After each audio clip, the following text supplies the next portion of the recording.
to study in South Africa, Enoch. He had gone out with a friend to buy some groceries, a few things, and on their way back, some people that purported to be South African policemen stopped them and wanted to inspect. And then they said, check on them, and they said they suspected them of being drug addicts or drug dealers. Said, no, we are students, foreign students here. Said, no, we can't accept that. We are policemen, South African policemen, and so allow us to do our duty.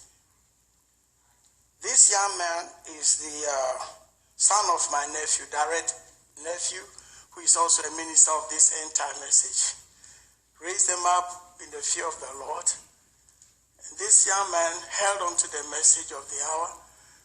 And that day, he had been watching Deep Calleth Forth to the Deep, the video of the prophet, before he left. And it was working so much on his mind when this episode happened. So these people insisted on searching them. They searched them, they found his IDs, they found ATM card on him, and so on and so forth. Before he left his room, a voice spoke to him and said, leave your cell phone in your room.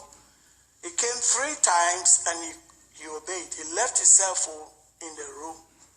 And then this happened. So these guys, this boy and his friend told them that they will not allow them to continue their search until they had met the campus, university campus security. So they go over there, and they had a CCTV camera that took the picture of the car and everything. And then those people, they spoke in their language, so they allowed them to be inspected. So they took them over in their car, and they said they needed to go to the police station and thumbprint and find out more information about them. But because of the grocery and other things, they said, okay, one guy could wait whilst they went with my nephew's son. So they took him over, and they stopped at the campus police station, came back and said they were too busy. They needed to send him over to some other place. Lo and behold, they were criminals, noted criminals. They got to a place far away. They stripped him naked and tied his feet and hands, used some kind of metal wire and suffocated him, killed him. Opened the trunk of their car and dumped him, dead body there, covered it all in blankets. He was gone. Did he know anything else? Lo and behold, a hand tapped him. Enoch, wake up. He got up from the death, looked all around. The person started talking to him, but he couldn't see the face. Said, I'm sent, the angel of the Lord, I'm sent to let you know that the message you were watching and the message of my prophet is true. And I'm here to prove it to you that it is true, and hold on to it. He turned around and he saw giants. He saw angels all around him. There was this particular angel with a drawn sword, and each time light would flash on that sword. He was so stern and said, do you know that angel? Do you know that? He said, no. He said, that's Michael. He said, nobody can pass him by and do you any harm. The only ones that can pass him by are ones that are sent to help you. Do you know the story of Jonah? He said, yes. Jonah was 3 days and 3 nights in the belly of the big fish. He said, so are you going to be here 3 days? And then he looked up, light shone from above. Then he saw clouds coming from east, west, north, and south and congealing on top of him and throwing light over him. He said, do you know what that is? He said, it's the prayer of the saints. He had called me, and we had elected believers all over. When he had been kidnapped and no one knew where he was, believers all over the place were praying for him. So you see the clouds coming from east, west, north, and south? That represents the prayer of saints. And it throws supernatural light upon him and gives him strength. So long as he was under the protection of the angels, he did not even feel anything in his body.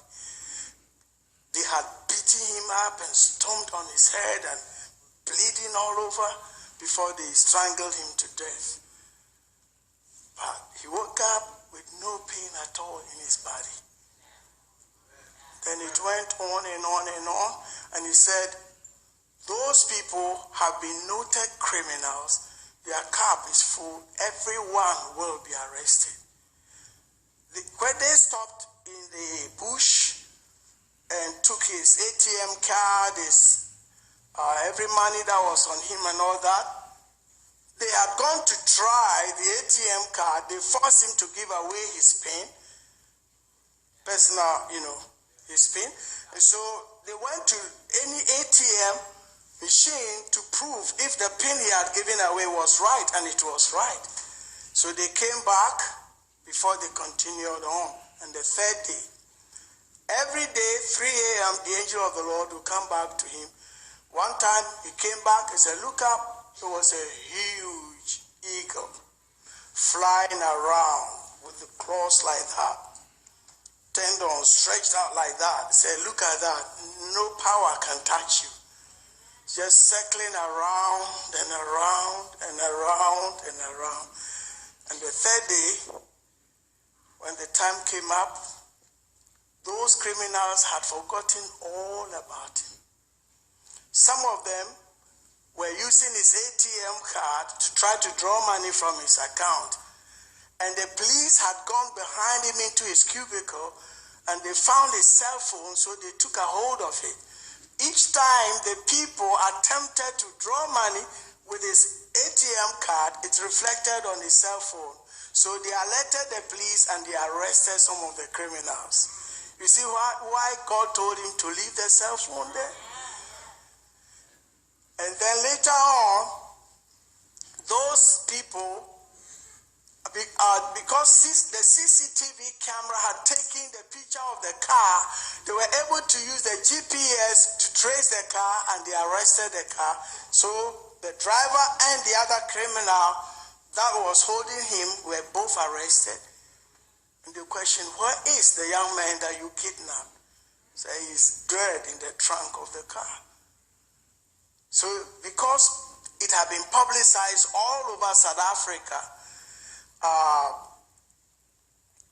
people were everywhere, everybody was searching. And then people had assembled when they heard that the criminals had been arrested in Bloemfontein. And they came around, and the security dog had gone to the trunk and was scratching it so hard. So they sensed that something could be there. They went, opened the trunk, and there he was alive.